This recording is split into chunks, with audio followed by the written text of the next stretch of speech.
આ બંને વાંદરા મસ્ત પોઝ આપીને બેસી રહેલા. સો ગાઈસ, કેમ છો? સાંજનો જૂનાગઢમાં એટલો બધો વરસાદ હતો, રસ્તા પર પણ પાણી. સવારે અમે 1 વાગ્યા પછી રેડી થઈને નીકળ્યા ગિરનાર ચડવા માટે. આજુબાજુ એકદમ અંધારો હતો. આજે લાઇટ દેખાય એના કરતાં પણ ઉપર ચડવાનું હતું.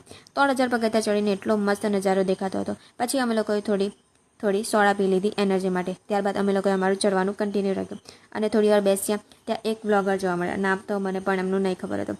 ત્યારબાદ રસ્તામાં દત્તાત્રેય મંદિર હતું, ત્યાં દર્શન કરી લીધા. દર્શન કરીને પછી વાત કરતાં અમે ચડવા લાગ્યા. આજે નાનું મંદિર દેખાય એ ગિરનારની ટોપ પરનું છે.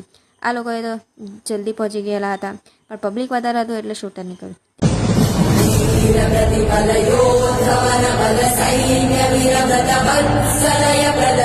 પછી અમે લોકોએ રિટર્ન આવતા અંબે માતાના દર્શન કરી લીધા અને પબ્લિક તો જો એટલું બધું હતું દર્શન કરવા માટે.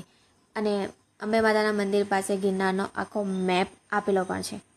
જેમ વાદળ દૂર થાય તેમ નજારો એટલો મસ્ત દેખાય ચોમાસામાં તો.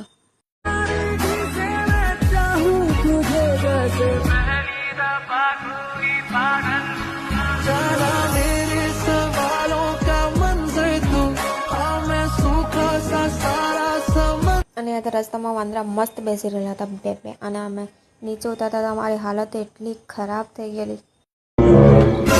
પાવડિયા હા ભોજી હલવાયા જાન માન ગાન ગુણ સાગર જય કપિલ સતીવ લોક. અને અહીંયા તો અંકલ કૂતરાને પણ લાવ્યા હતા ચડાવવા માટે. અને નીચે ઉતરતા તમને એટલા બધા વાંદરા જોવા મળશે, એ લોકોને કંટાળવાની મજા આવશે. અને અમે ફાઇનલી નીચે આવી ગયા હતા ગિરનાર ચડીને. અને પછી અમે અમારું સામાન પેક કરીને નીકળી ગયા ખોડલધામ જવા માટે. મળીએ બીજા વ્લોગમાં. ફોલો કરતા જજો. Thank you. Bye bye.